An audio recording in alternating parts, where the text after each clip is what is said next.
Hi, I'm Frank Mahovlich, and I guess I can take it for granted that the reason you're listening to this record is because you want to improve your game.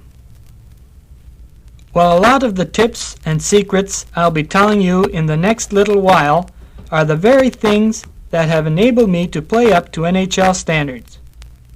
Really, the constant practicing of these ideas, pointers, and tips are the first step towards successful hockey in any league. And you know, the time to develop these good hockey habits is right now, when you're young.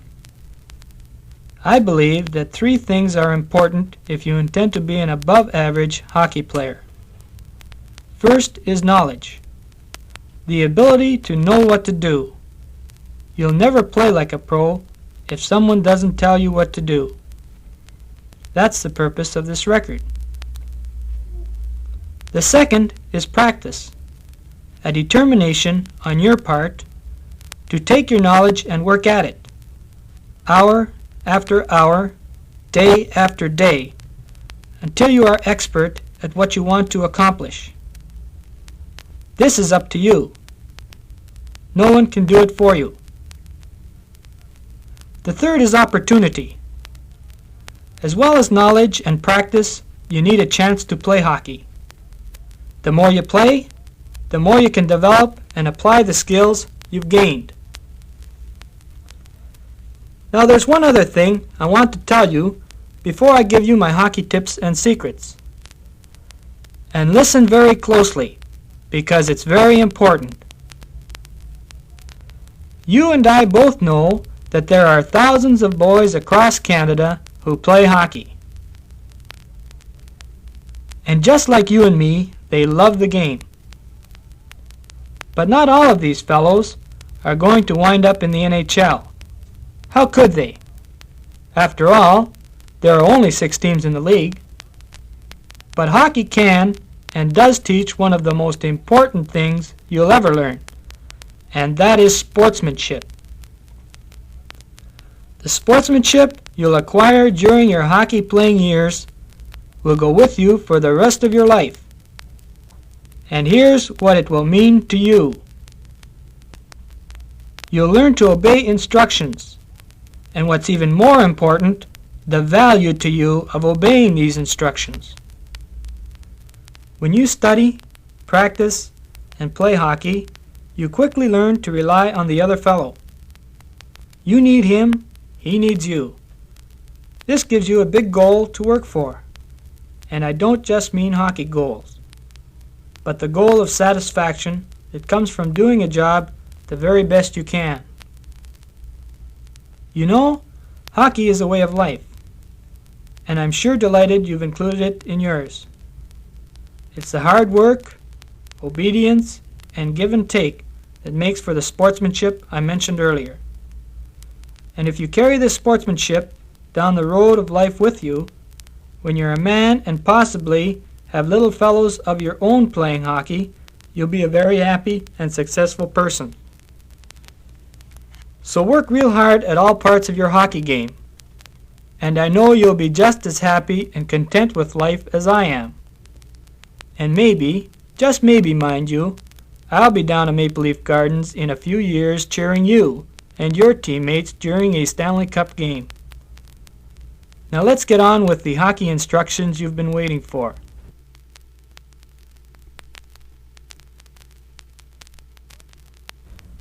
About your stick. When looking for a stick, avoid a heavy blade and a whippy shaft. It is easier to handle a stiffer shaft and to control your shots. A stick must also have balance. Basically, your stick should come up to your chin when you are standing on your skates. Of course, some players choose to shorten the length of their stick. Others prefer to leave it long. Both have their advantages. A shorter stick will enable you to stick handle better. The longer stick is ideal for pass receiving and checking the puck from opposing players. You must decide for yourself what's best for you. Taping the hockey stick is done to protect the blade from cracking. It is also much easier to control the puck with a taped blade. My stick is taped from the toe to the heel, and I find there is less friction, and the puck will slide off the blade easily. Don't forget to put a knob on the handle. Wind the tape around the end of the handle a few times. That is all that is necessary to give you a good grip on your stick. Other equipment, such as gloves, shoulder pads, elbow pads, and pants, should be loose-fitting to ensure comfort. Knee or shin pads should fit snugly, with socks holding them in their proper place, so that if you fall, they won't be knocked out of position.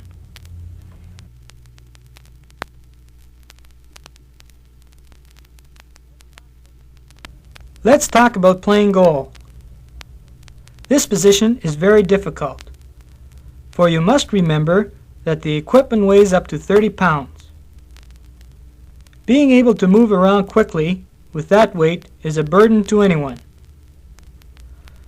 I urge you to do a lot of practice skating with your pads on.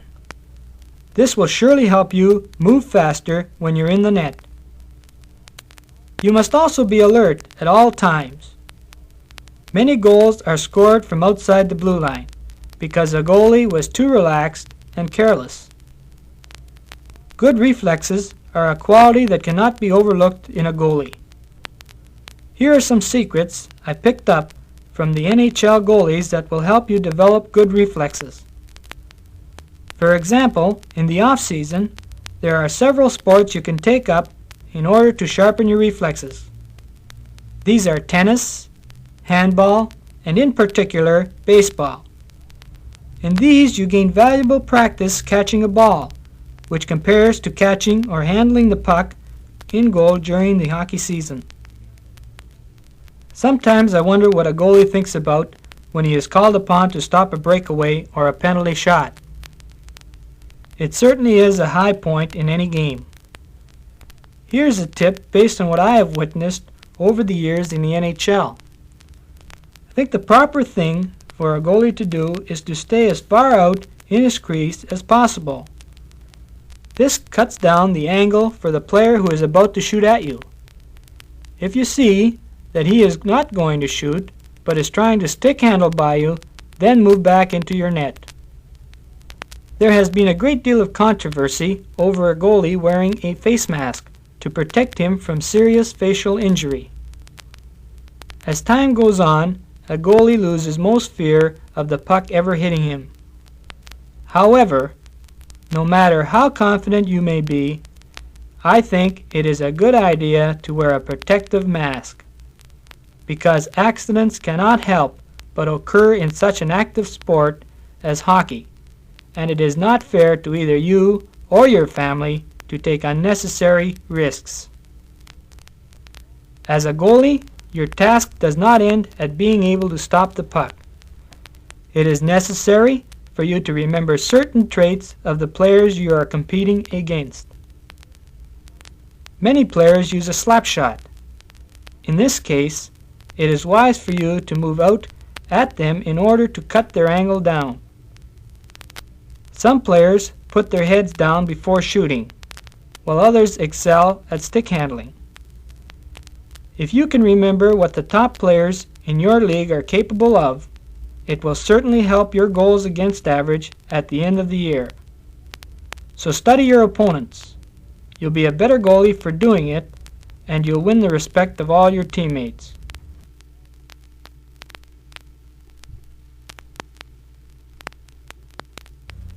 One of the first things you must learn if you're playing defense is skating backwards and turning on your skates. A good practice routine is to skate forward from the corner of the rink to the center ice circle and then turn around and skate back to the corner, repeating the pattern over and over again. This is one part of the game that is not easy. Figure skaters spend 5 to 10 years practicing every day before some can master turning and spinning properly. If you find that you are a more defensively minded player, couple yourself with a player who likes carrying and shooting the puck. But if you tend to be more offensive, you should be matched with a player who doesn't commit to carrying the puck too often. This way, you will have a balanced defense. Keep this tip in mind when you're choosing your defense mate. In practicing defense, coaches will usually have 3 players coming down the ice against 2 defensemen. The 2 defensemen must be careful here not to move too soon or charge at the puck carrier. You should try to play a waiting game and force the play into the corner. When in this position, one man should be in front of the net to intercept this pass or to block a shot, while the other player forces the man in the corner to make a play. Passing the puck is essential if you want to be a good defenseman. Here's a good defense exercise. Have your forwards skate up the boards with the defense passing them the puck at the blue line. You will learn how far ahead you must pass and at what speed. You should practice this exercise with your forwards until you have perfected your ability to pass. Shooting cannot be ignored either, for many important games have been won on goals scored by defensemen. Since most of your shots are from the blue line, that is how you should practice. It is useless to stand 5 feet in front of the net and slap shoot right at the goalie. So if defense is your choice, practice shooting from the blue line and watch it pay off this year. Body checking is an art in itself. This contributes to making hockey as colorful as it is. To be skillful in body checking, you must learn not to charge at anyone with your stick up over your head, but practice skating your opposition off into the boards. This is all that is necessary, and it does the job without anyone being seriously injured. But you must practice. In summing up, above all else, remember to practice skating backwards and also turning on your skates. This is most important.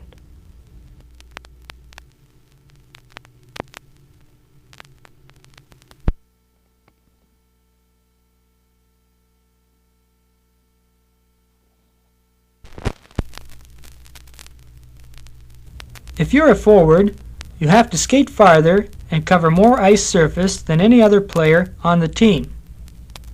The centerman, in particular, should be an effortless skater, with the ability to shoot from either forehand or backhand.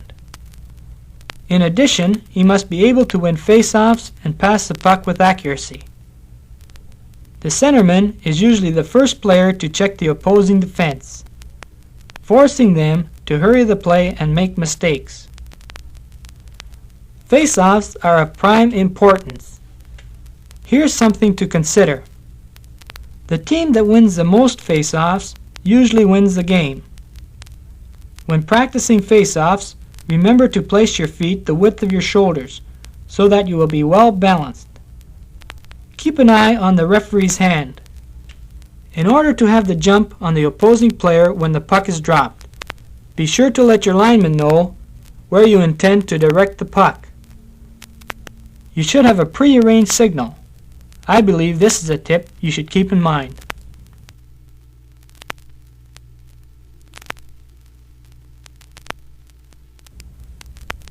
If you play on a wing, you have to develop an effective shot. There are numerous ways to do this. I usually stay out after practice for 5 or 10 minutes and take shots at the goal from different angles. Having a hard shot is important, but being able to shoot quickly and accurately is even more important. Here's an idea to help you develop accuracy. Lean a wide board vertically against the top part of the net, leaving the corners open to shoot at. Now remember, it is more difficult to hit a target while you are in motion, so practice skating from the red line, then shooting as soon as you hit the corner face-off circles. If you practice this hour after hour, I'll guarantee you a lot more goals this year. As a wingman, you must keep to your own side of the ice and try not to wander. I practice skating up and down the boards, and when I go to turn, I turn toward the boards every time. When it comes to a game, I make the inward turn automatically, so that I do not interfere with my centerman.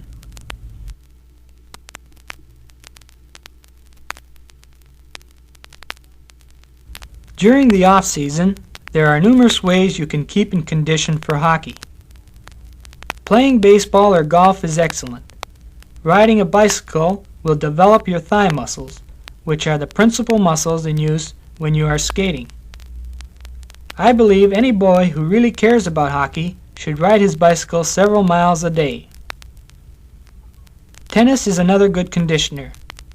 Here you are stopping and starting, swinging the racket with accuracy to hit the ball at a confined target. The same applies in hockey when you shoot the puck at the goal.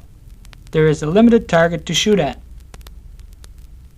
The Russian hockey players play soccer to keep fit during the summer months.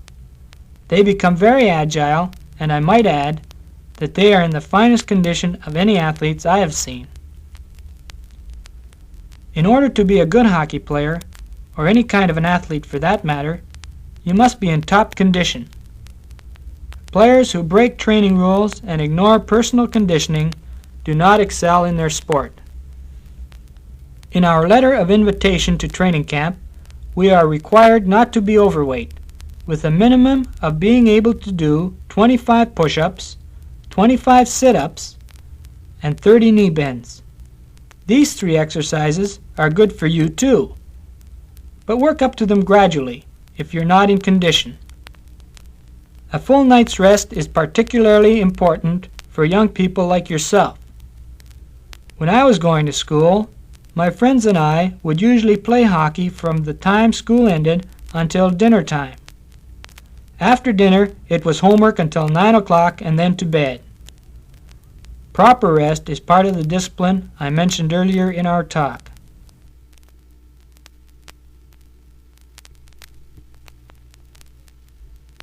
Canada is generally credited with the modern version of the game, and I think it's one of our finest exports. Today our Canadian style of hockey is eagerly copied by the Russians, Swedes, and Czechoslovakians, to a point where they are capable of playing and beating any Canadian team, with the exception of our top professionals in the National Hockey League. It is a game of speed and hard hitting that makes the strong and the fast stand out. It is the only game I know of where a capacity crowd is kept in a constant state of uproar until the end of the game. Someday, I hope it will be the #1 game in the world. Maybe in a few years, you too will join the group who play in the NHL. But as I told you earlier, NHL or not, you can set a personal objective. The one I called sportsmanship. It will come to you through knowledge and practice of all the things I have mentioned, and it will help you grow up to be the kind of man Canada needs. Being a credit to yourself, your family, and your country is a mighty fine objective for anyone. I wish you success.